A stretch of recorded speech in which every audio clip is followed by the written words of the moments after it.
بسم اللہ الرحمن الرحیم الف لام را۔ اسلام کی پوری زندگی 1400 سال کی ہے،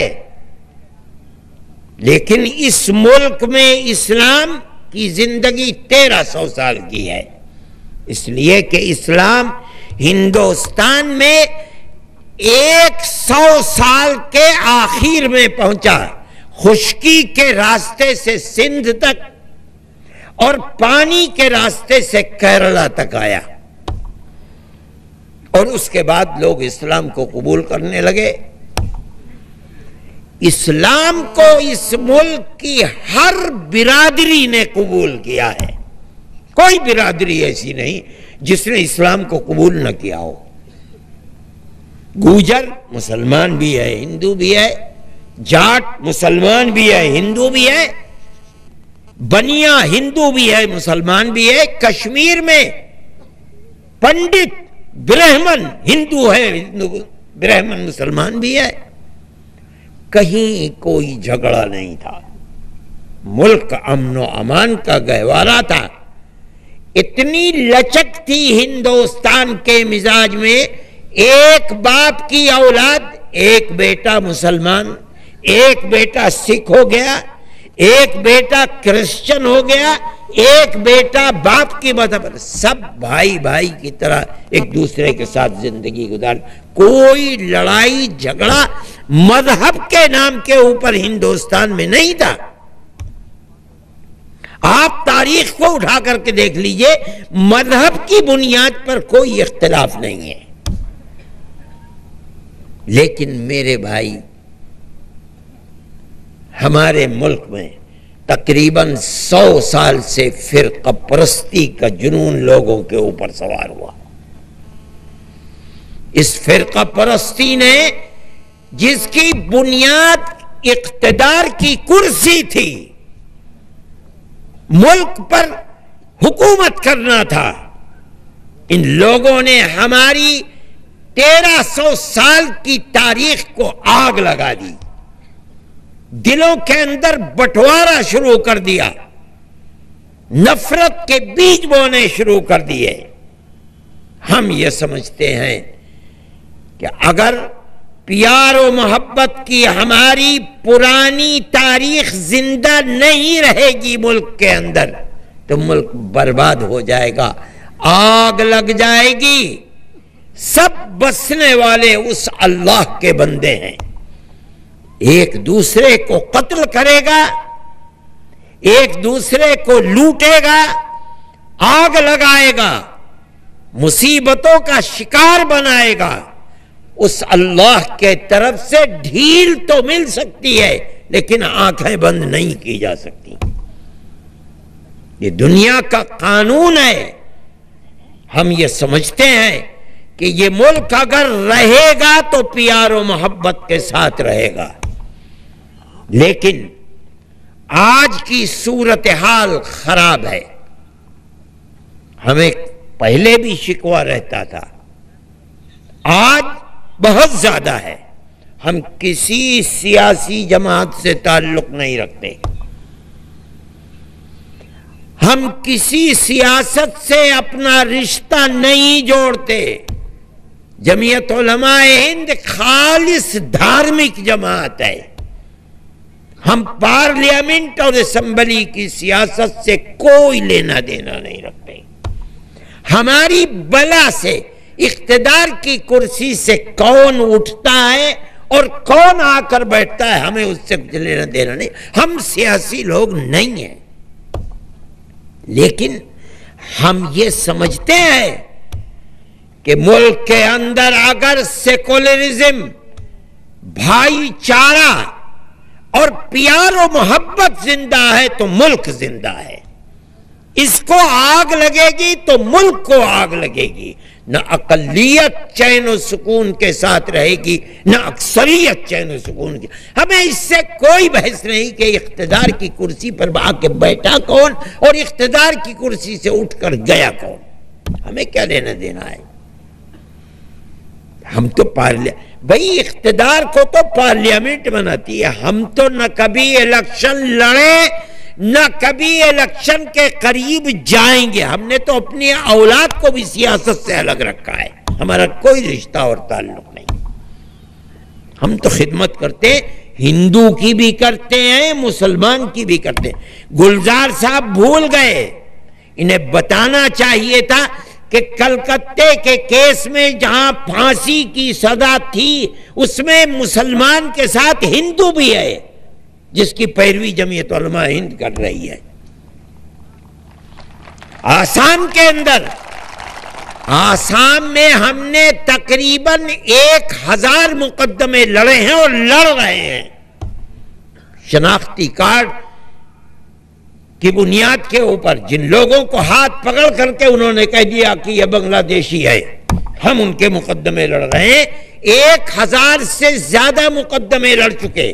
اس کے اندر تقریباً 300 ہندو ہیں جن کے ہم مقدمے لڑ رہے ہیں. ہمیں تو علماء کا یہ کوئی کردار نہیں. ہم مصیبت کے وقت ہر آدمی کے کام, ابھی آپ کے چنئی کے اندر طوفان آ گیا, ہم جا رہے ہیں وہاں. ہم نے ان سے کہا ہے کہ لسٹ بناؤ جمعیت علماء ہند, ایک مکان کی قیمت 1 لاکھ روپیہ. ہم نے کہا ہے ہم 100 مکان بنائیں گے, شرط یہ ہے کہ ہندو اور مسلمان دونوں کے مکانات ہیں. ہمارا یہ کردار ہے. جمعیت علماء ایسی جماعت نہیں ہے کہ جس کے دل دماغ کے اندر فرقہ پرستی کی بو بھی ہو. اور ہماری ایک تاریخ ہے. ہماری جماعت 1919 میں بنی اور آج تک جمعیت علماء انہی بزرگوں کے راستے پر چل رہی ہے جو اس دنیا سے امانت ہمیں دے کر دنیا سے چلے گئے. ہمیں کوئی سیاست سے تعلق نہیں. ہم تو صرف ایک چیز کہتے ہیں, فرقہ پرستی, دلوں کو توڑنا ملک کے لیے تباہی اور بربادی کا خیمہ ہے. سیکولرزم کے بغیر یہ ملک جہاں 2-4 اقلیتیں نہیں, جہاں اقلیتوں کا انبار ہے. دلت کہتا ہے ہم اقلیت ہیں, جینی کہتے ہیں ہم اقلیت ہیں, مسلمان کہتا ہے ہم اقلیت ہیں, بدھسٹ کہتے ہیں ہم اقلیت ہیں, کرسچن کہتے ہیں ہم اقلیت ہیں, پہاڑی کہتے ہیں ہم اقلیت ہیں. اگر ان اقلیتوں کو جمع کر دیا جائے اکثریت کے دعوے دار اقلیت میں بدل جائیں گے. کس طرح گاڑی چلے گی, کیسے ملک بچے گا؟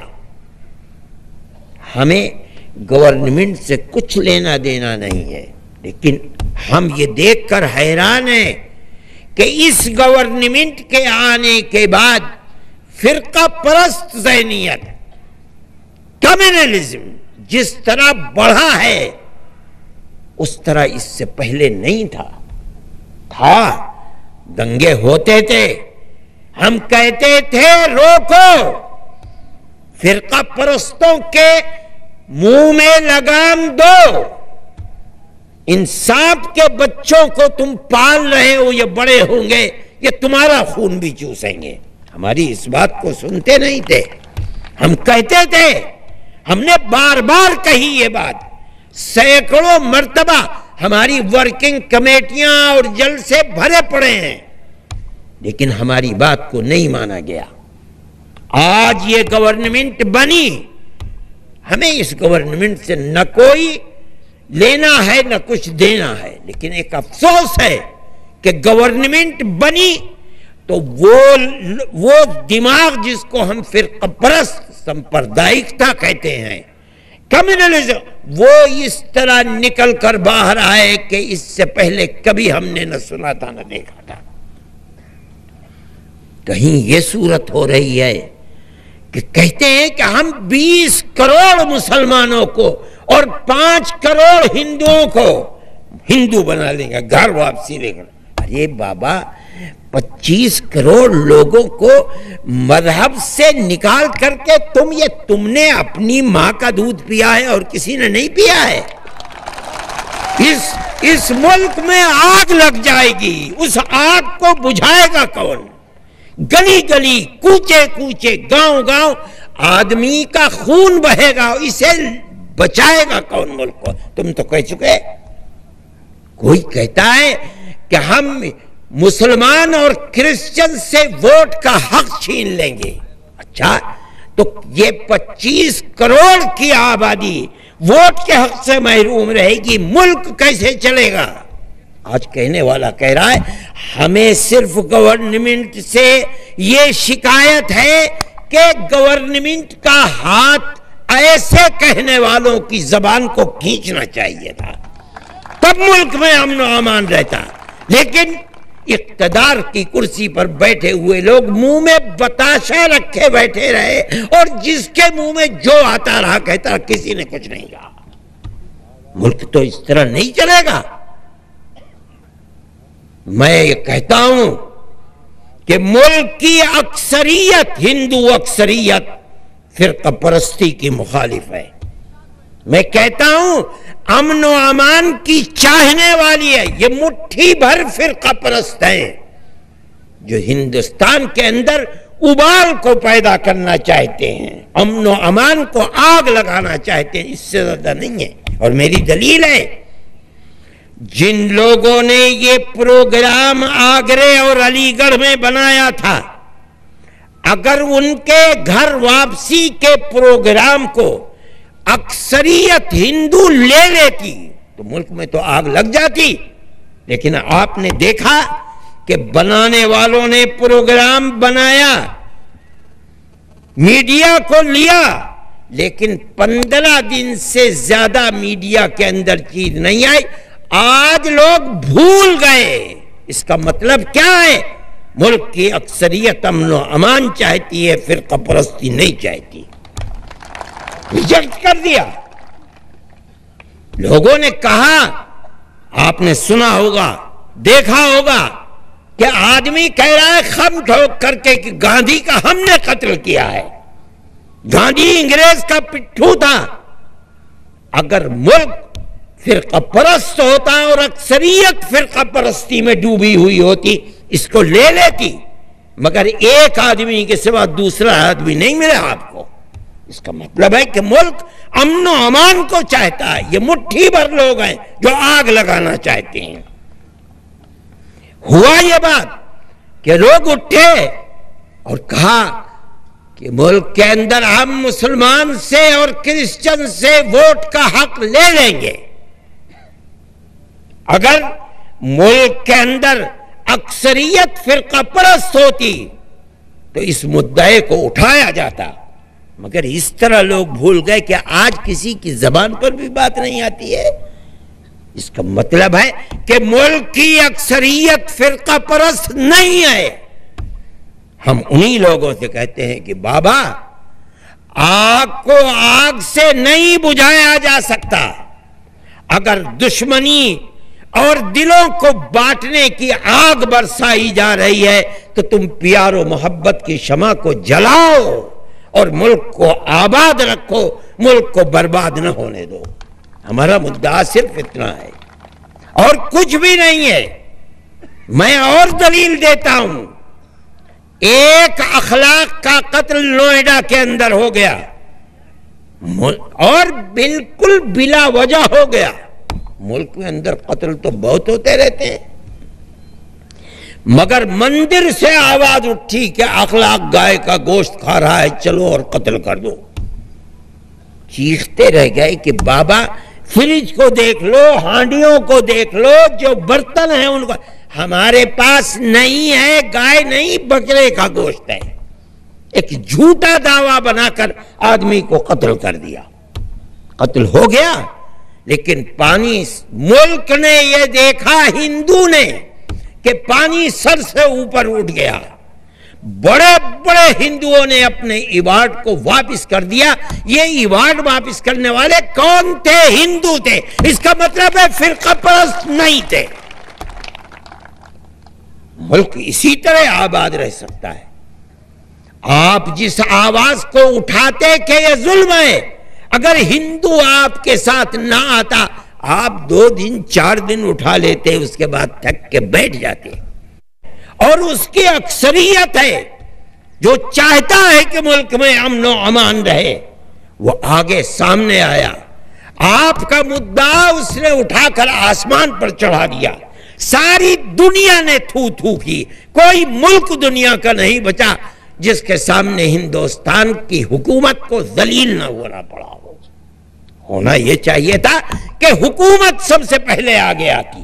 ٹھیک ہے، آپ یہ کہہ دیں کہ یو پی گورنمنٹ کا مسئلہ ہے، وہاں قانون سا، ارے بابا خود تو کہو کہ بغیر عدل و انصاف محبت کے ملک نہیں چلے گا، اس کہنے یہ بھی بات زبان سے نہیں نکلتی۔ ہمیں یہ شکایت ہے، ہمیں یہ شکایت نہیں کہ کرسی پر اقتدار کی کون آیا اور کون اٹھ کر کے چلا گیا، ہمیں کیا لینا دینا ہے بابا، ہم تو اس کرسی کے دعوے دار ہیں، اس کے قریب بھی نہیں جاتے۔ میں یہ سمجھتا ہوں کہ یہ چیز غلط ہے۔ لوگ مجھ سے پوچھتے ہیں کہ تم کیوں نہیں ملتے مودی سے، میں کہتا ہوں میں تو نہیں ملتا ہوں۔ ہاں وہ میں ان کا احترام کرتا ہوں، وہ میرے ملک کے پرائم منسٹر ہیں اور قانونی اعتبار سے پرائم منسٹر ہیں، ملک کے لوگوں نے ان کو ووٹ دیا ہے اور وہ ووٹ لے کر کے وزیر اعظم بنے ہیں، ان کی پارٹی اقتدار میں آئی ہے، لیکن میں نہیں جاتا ہوں، باوجود ہے کہ میں ان کا احترام کرتا ہوں، میرے ملک کے پرائم منسٹر ہیں، میں اس ملک کا رہنے والا ہوں، کیوں نہیں جاتا ہوں؟ میں جانتا ہوں، میں نے ان کو گجرات میں فساد ہو گیا ڈابھیل میں کشمیر میں تھا، مجھے وہاں دفتر نے بتایا کہ فساد ہو گیا اور ایسے ایسے ہوا ہے، 2 آدمیوں کو کے اوپر گولی چلا دی، وہ دونوں کے دونوں زخمی ہو گئے ہیں، اتنے آدمیوں کو جیل میں بند کر دیا ہے۔ میں کشمیر سے آیا دلی اور ہوائی اڈے سے پکڑ کر کے میں سورت چلا گیا اور وہاں سے ڈابھیل چلا گیا، میں نے خود وہاں بیٹھ کر کے رپورٹ تیار کی، مودی جی کو آئے ہوئے تھوڑے ہی دن ہوئے تھے، میرا یہ دستور تھا، میں جب کبھی بھی میں نے سونیا جی سے کہا کانگریس کی گورنمنٹ میں کہ مجھے وقت چاہیے، 2-1 دن کے اندر وہ مجھے وقت دے دیتی تھی، کبھی پرائم منسٹر سے لینے 2-1 دن کے اندر انہوں نے وقت دے دیا، میں چلا جاتا تھا، اور اگر میں نے کوئی تحریر ان کے آفس میں کھڑکی پر بھیجوا دی تو فوراً مجھے اس کا جواب ملتا تھا، میں نے وہ تحریر ان کے پاس بھیجوائی اور اسی طرح رپورٹ تیار، مجھے کوئی جواب نہیں ملا، انہوں نے جواب دینا بھی گوارا نہیں کیا۔ ہوا اتفاق سے یہ کہ انہی دنوں کے اندر چرچوں پر آگ لگ رہی تھی دلی کے اندر، تو عیسائیوں کے بشپس اور فادرز مل کر کے بڑا عزت والے لوگ تقریباً 40-45 لوگ اپنا ایک جماعت لے کر کے وقت لے کر کے پرائم منسٹر سے ملے، پرائم منسٹر نے ان کی بات سنی، وہ میرے پاس جوز صاحب آئے، آ کر کے کہنے لگے بھائی کمال ہو گیا، ہم گئے لے کر کے، انہوں نے ہماری بات سن کر کہا کہ میں تمہارے ساتھ نہیں چل سکتا، تمہارا جو جی چاہے کرو، میرا جو جی چاہے گا کروں گا۔ مجھ سے اخبار والے پوچھتے، میں نے کہا بھائی میں تو اس بے غیرتی کے لیے نہیں جاتا ہوں، میں یہ کہتا ہوں کہ ملک کی حکومت اگر پریشان حال کسی کمیونٹی کے اوپر دھیان نہیں دے گی، سنے گی نہیں، نرم بات نہیں کرے گی، ان سے وعدہ نہیں کرے، چاہے وعدے کو پورا نہ کرے مگر انہیں تو اطمینان کر کے بابا بھیجو، یہ کیا طریقہ ہے کہ جاؤ جہاں چاہے جو جی چاہے کرو، میں اپنے راستے پر ہوں، تم اپنے راستے کے اوپر ہو، اس طرح تو آپ ملک میں امن و امان اور پیار و محبت کو نہیں پیدا کر سکتے، اور ضرورت اس کی ہے کہ پیار و محبت کو پیدا کیجئے، اگر پیدا نہیں کریں گے تو پیار و محبت پیدا نہیں ہوگی اور ملک چین و سکون کے ساتھ نہیں رہے گا۔ وہی نوبت ہوگی کہ آج لوگ کہہ رہے ہیں کہ ہمارے بچے جاتے ہیں تو ہمیں وحشت ہوتی ہے کہ خدا جانے کیا حال ہوگا، یہ عدم رواداری ہے۔ کیوں ہے؟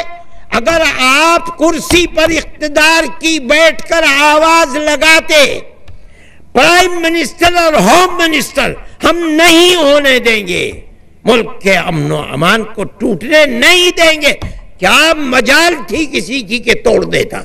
آپ خاموش رہے، اس لیے فرقہ پرستی عام ہو گئی۔ تو نہیں ہوگی میرے بھائی. میں کہتا ہوں کہ مسلمان دہشت گرد نہیں ہیں. ہم دہشت گردی کی مذمت کرتے ہیں. یہ بتائیں گے وہ لڑکے جن کو لوور کورٹ کے اندر پھانسیاں ہوتی ہیں وہ ہائی کورٹ میں جا کر کے نکل جاتے ہیں. ہائی کورٹ بھی جنہیں سزا دیتا ہے وہ سپریم کورٹ میں جا کر کے باعزت بری ہوتے ہیں. اور کتنے بری ہو چکے ہیں. کیا مطلب ہے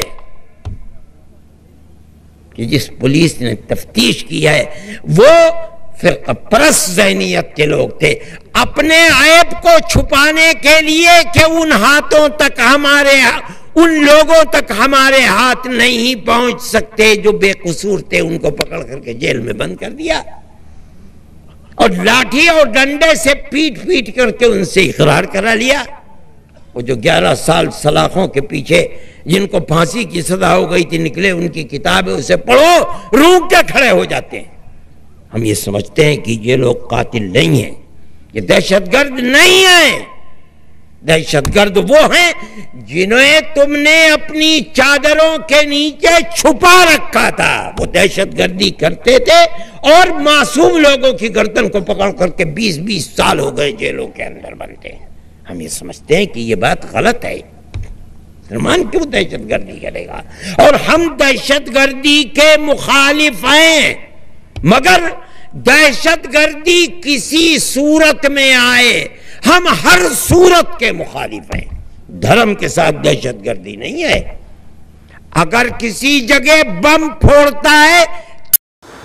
دوستو ہمارا چینل اشاعت الاسلام کہلانا سبسکرائب کریں اور بیل آئیکن دبائیں تاکہ نئی ویڈیوز آپ کو ملتی رہیں, اور ساتھ ہی ہماری ویڈیوز کو لائک اور شیئر کرنا نہ بھولیں. شکریہ.